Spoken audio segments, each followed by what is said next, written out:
हिंद दोस्तों, आपके YouTube channel निपुण बंसल सॉल्यूशन नोट्स पर आपका स्वागत है। आज हम लेकर आए हैं NCERT के पाठ्यक्रम पर आधारित 2021-22 के नए ब्लूप्रिंट के अकॉर्डिंग प्रैक्टिस क्वेश्चंस। तो दोस्तों, इसके माध्यम से हम ऑब्जेक्टिव क्वेश्चंस को हल करने का प्रयास करेंगे, जिसकी सहायता से बच्चों की वार्षिक परीक्षा या एनुअल एग्जाम्स को लेकर अच्छी प्रिपरेशन हो जाए। तो देखिए दोस्तों, इसमें जो क्वेश्चंस हैं उसमें पहला क्वेश्चन है चोरी चोरा कांड किस वर्ष हुआ। चोरी चोरा कांड किस वर्ष हुआ? तो दोस्तों, इसका सही आंसर बताइए आप। चोरी चोरा कांड किस वर्ष हुआ? तो इसका सही आंसर होगा 1922, यानी कि चोरी चोरा कांड की घटना 1922 में हुई थी, फरवरी के महीने में। इससे अगला क्वेश्चन है दोस्तों, जूसेपे मैत्सनी था। जूसेपे मैत्सनी था, तो जूसेपे मैत्सनी था दोस्तों इटली का क्रांतिकारी।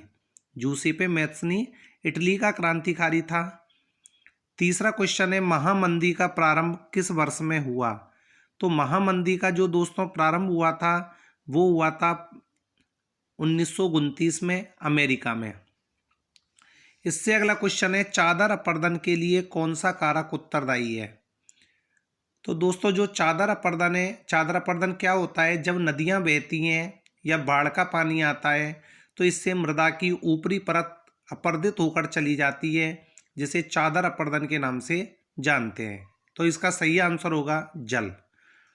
अगला प्रश्न दोस्तों, इनमें से किस राज्य में मरुस्थलीय मृदा मुख्य रूप से पाई जाती है? तो दोस्तों, मरुस्थलीय मृदा मुख्य रूप से पाई जाती है राजस्थान में। अगला है, चिपको आंदोलन का संबंध किस क्षेत्र से है? तो चिपको आंदोलन का संबंध है दोस्तों हिमालयी क्षेत्र से, और चिपको आंदोलन का नेतृत्व किया था सुंदरलाल बहुगुणा ने। अगला है दोस्तों, श्रीलंका स्वतंत्र राष्ट्र कब बना? तो दोस्तों, जो श्रीलंका है वह स्वतंत्र राष्ट्र बना 1948 में। श्रीलंका के बारे में ये है कि जो श्रीलंका है वहाँ पर दो प्रकार के समुदाय हैं, एक तो है तमिल समुदाय और एक है सिंगली।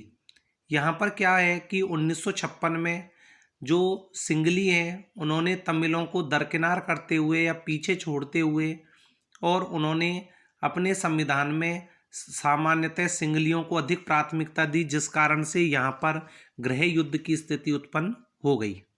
तो बच्चों, इसका सही आंसर होगा 1948। अगला है, कौन सा विषय समवर्ती सूची में शामिल है? कौन सा विषय समवर्ती सूची में शामिल है? पुलिस, रक्षा, कृषि या शिक्षा? तो दोस्तों, समवर्ती सूची में शामिल जो विषय है वो है शिक्षा, क्योंकि दोस्तों जो पुलिस और कृषि है ये राज्य सूची के विषय में आते हैं, और रक्षा संघ सूची के विषय में। और संघ सूची के विषय पर कानून बनाने का अधिकार केंद्र सरकार को है, और राज्य सूची के विषयों पर कानून बनाने का अधिकार राज्य सरकार को। भारत में जनगणना कितने वर्ष के अंतराल पर होती है? तो दोस्तों, भारत में जनगणना 10 वर्ष के अंतराल पर होती है। कौन सा संगठन मानव विकास रिपोर्ट तैयार करता है? कौन सा संगठन मानव विकास रिपोर्ट तैयार करता है? तो दोस्तों, इसका सही आंसर है UNDP। अगला है, प्राथमिक क्षेत्रक में कौन सी गतिविधि आती है? तो प्राथमिक क्षेत्रक में गतिविधि आती है दोस्तों कृषि, क्योंकि शिक्षा, मनोरंजन और परिवहन ये तृतीय क्रियाकलाप के अंतर्गत आते हैं। कारगिल फूड्स किस देश की बहुराष्ट्रीय कंपनी है? तो दोस्तों, जो कारगिल फूड्स है यह अमेरिका की बहुराष्ट्रीय कंपनी है, जो कि खाद्य तेल का निर्माण करती है। वैश्वीकरण से सर्वाधिक लाभान्वित हुए हैं। तो वैश्वीकरण से दोस्तों जो लाभान्वित हुए हैं वो हुए हैं धनी वर्ग के उपभोक्ता, क्योंकि जो धनी वर्ग है या जो शहर के धनी वर्ग हैं उन्हीं को इससे सबसे ज़्यादा लाभ हुआ है। इससे अगला क्वेश्चन है दोस्तों, जर्मनी को एक स्वतंत्र राज्य घोषित किया गया। तो जर्मनी को एक स्वतंत्र राज्य घोषित किया गया था दोस्तों 1871 में। 1871 में वर्साई के महल में जो विलियम प्रथम है उसे सम्राट घोषित किया गया था एकीकृत जर्मनी का। अगला है, निम्नलिखित में से किसने वंदे मातरम लिखा? तो दोस्तों, वंदे मातरम जो कि राष्ट्रगीत है, उस राष्ट्रगीत की रचना बंकिम चंद्र चटर्जी ने की थी। राष्ट्रवाद का प्रारंभ किस देश से हुआ। अगला प्रश्न है, राष्ट्रवाद का प्रारंभ किस देश से हुआ। तो दोस्तों राष्ट्रवाद का जो प्रारंभ हुआ था वो हुआ था फ्रांस से, और फ्रांस की क्रांति है दोस्तों 1789 में। इससे अगला है दोस्तों, वियना संधि कब हुई। तो दोस्तों जो वियना संधि हुई थी ये ऑस्ट्रिया की राजधानी है वियना, यहाँ पर एक शांति संधि का आयोजन किया गया था 1815 में। 1815 में जो शांति संधि की गई थी, इस शांति संधि में फ्रांस के चारों ओर नए राज्य स्थापित कर दिए गए थे जिससे फ्रांस अपना अधिकार ना कर सके, और साथ ही फ्रांस से उन राज्यों को भी छीन लिया गया या उन क्षेत्रों को भी छीन लिया गया जो कि नेपोलियन के समय जीते गए थे।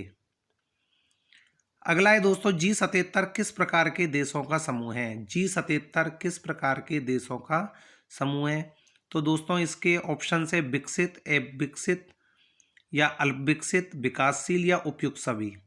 तो इसका आंसर हो जाएगा दोस्तों G77 विकासशील देशों का समूह है। रिंडरपेस्ट बीमारी किस महाद्वीप में फैली थी। रिंडरपेस्ट बीमारी किस महाद्वीप में फैली थी। तो दोस्तों इसका सही आंसर हो जाएगा अफ्रीका। किस प्रांत में सोपानी खेती की जाती है।